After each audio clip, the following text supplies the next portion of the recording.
Karena membesarkan Anies itu sama halnya membesarkan anak macan, sama halnya meletakkan duri dalam daging kan sebenarnya. Udah wassalam ya, ini wassalam betul ini ya.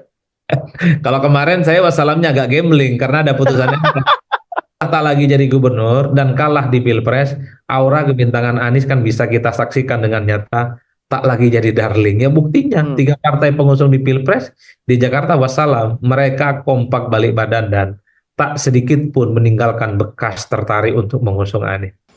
Halo Sobat DC, kali ini saya akan membagikan pernyataan menarik dari pengamat politik Adi Prayitno saat tampil di podcast Seruput Kopi Cokro TV bersama host andalannya Ahmad Sahal. Pada kesempatan itu, Adi Prayitno mengomentari soal Anies Baswedan yang sudah dipastikan gagal maju di Pilkada Jakarta karena tidak mendapatkan dukungan partai politik manapun. Menurutnya, partai memang tidak lagi tergiur dengan elektabilitas Anies. Bahkan dia mengibaratkan mendukung Anies seperti memelihara anak macan yang suatu saat akan menerkam tuannya sendiri.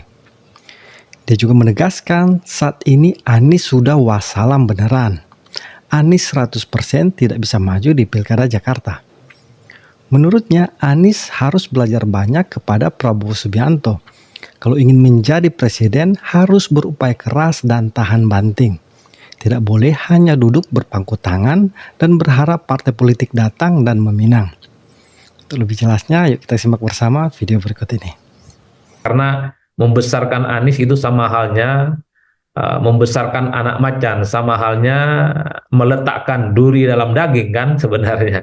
Anies yang selama ini selalu jadi ancaman bagi banyak kalangan, potensi ke depan itu justru akan membuat persoalan politik itu tidak kondusif dan tidak stabil. Ini bisa saja dimaknai semacam itu, karena kan kalau di X kan perdebatannya ini bukan hanya soal Pilkada Jakarta, tapi bagaimana PDIP sudah mulai membangun transformasi dan gestur politik komunikasi kepada Prabowo khususnya yang dalam waktu dekat mungkin akan dilantik sebagai presiden terpilih, bahwa PDIP jangan ikut bermain api juga dalam tanda kutip dengan mengusung Anies Baswedan yang jelas-jelas ini akan justru menjadi pihak-pihak yang selama ini akan terus menjadi batu sandungan dan rongrongan untuk pemerintahan di masa yang akan datang.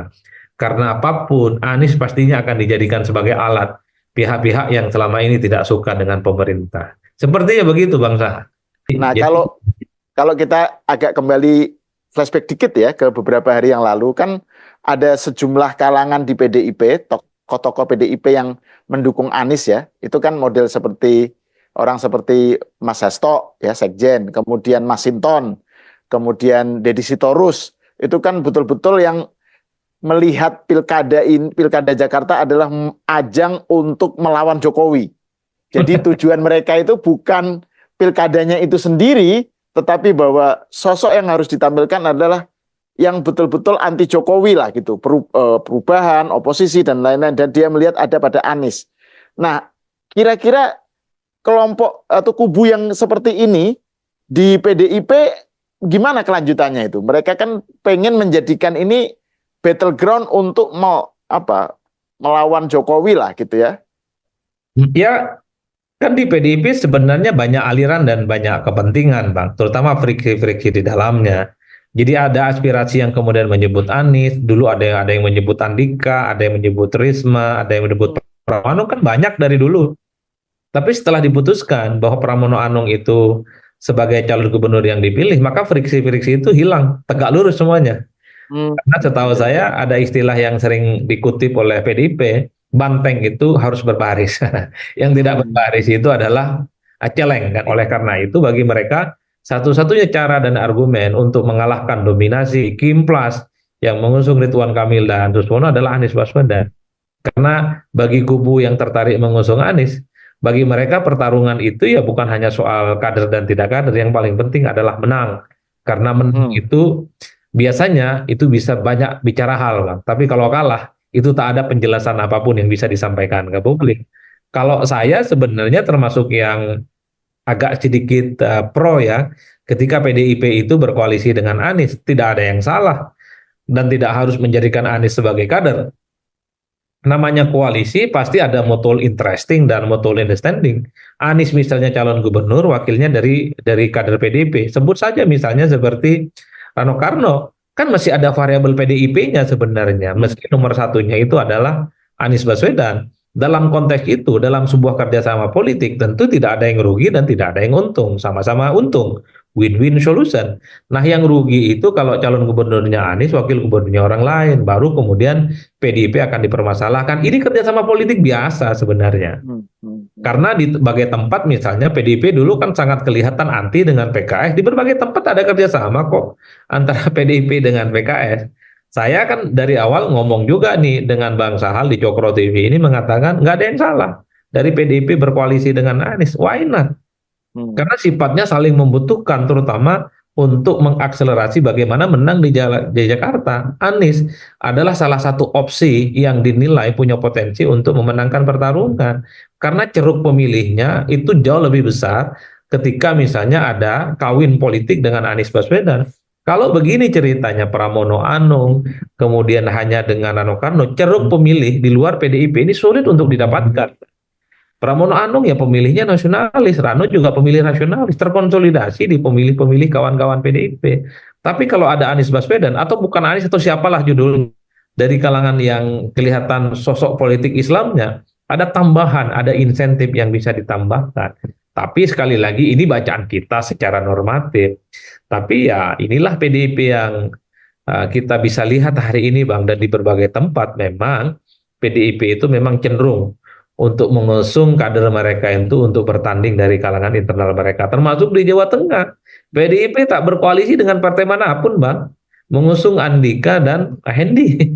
Padahal kalau mau dapat tambahan dari partai yang lain, misalnya berkoalisi dengan PKB, berkoalisi dengan P3 atau dengan yang lain, figur-figur eksternal yang saya kira punya kekuatan politik yang juga relatif bisa menambah dukungan politik.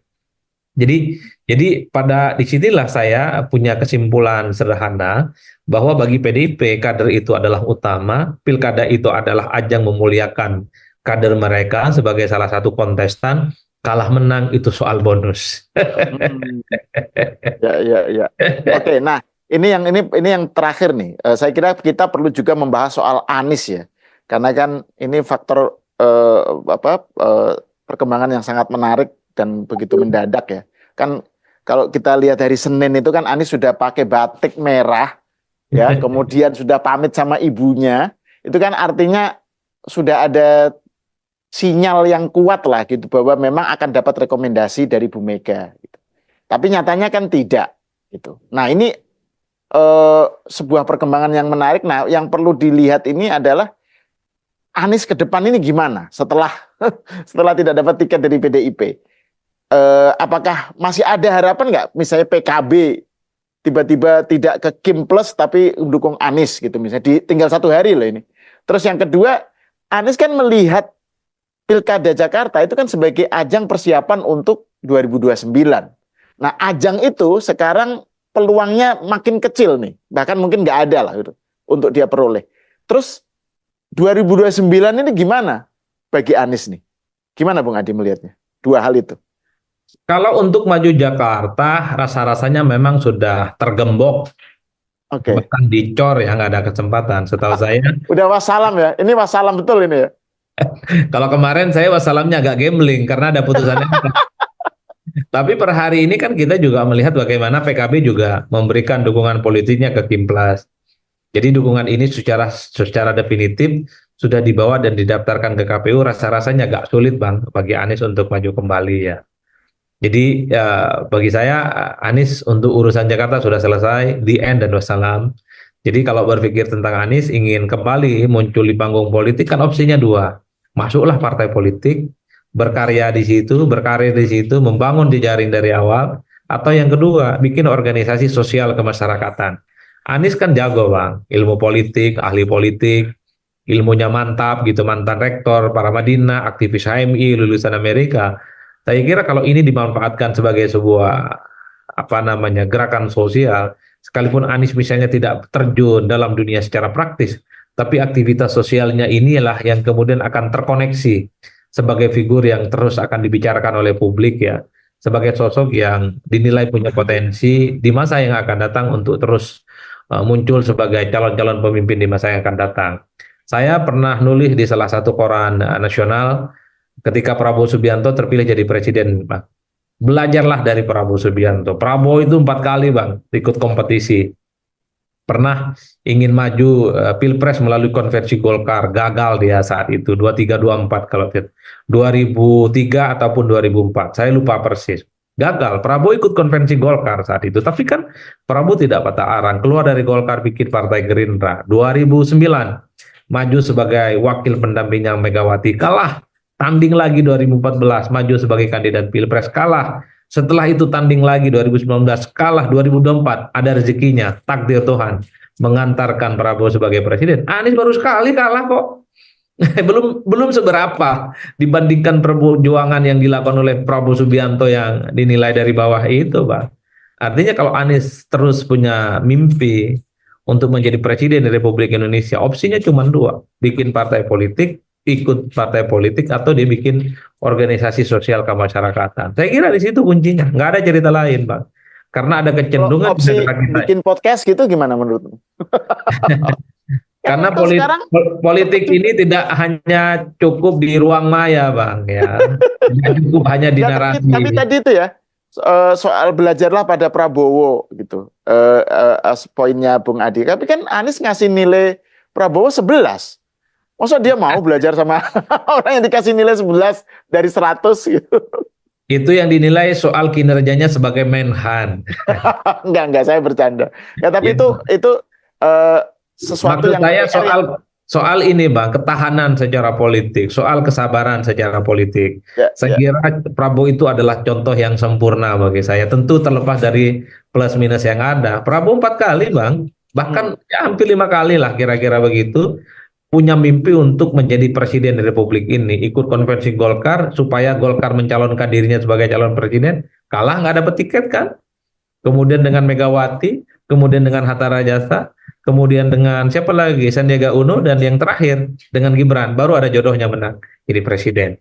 Jadi bagi saya Anies itu tidak bisa hanya asik sendiri dengan posisinya yang selalu mungkin merasa di atas angin, selalu menjadi magnet, selalu menjadi pujaan banyak partai. Mungkin dulu ya, ketika Anies masih jadi gubernur, tapi ingat setelah Anies tak lagi jadi presiden, aura kebintangannya sudah hilang. Apalagi nggak lagi kalau jadi gubernur, iya, setelah nggak lagi jadi capres. ya maksud saya setelah tak lagi jadi gubernur dan kalah di Pilpres, aura kebintangan Anies kan bisa kita saksikan dengan nyata, tak lagi jadi darling. Ya buktinya 3 partai pengusung di Pilpres di Jakarta wassalam, mereka kompak balik badan dan tak sedikit pun meninggalkan bekas tertarik untuk mengusung Anies. Ya oke. Gitu, Pak. Terima kasih atas diskusinya, Bung Adi. Nah, gimana menurut kalian? Apa setuju dengan pendapat Adi Prayitno? Yuk komen di kolom komentar. Sampai jumpa.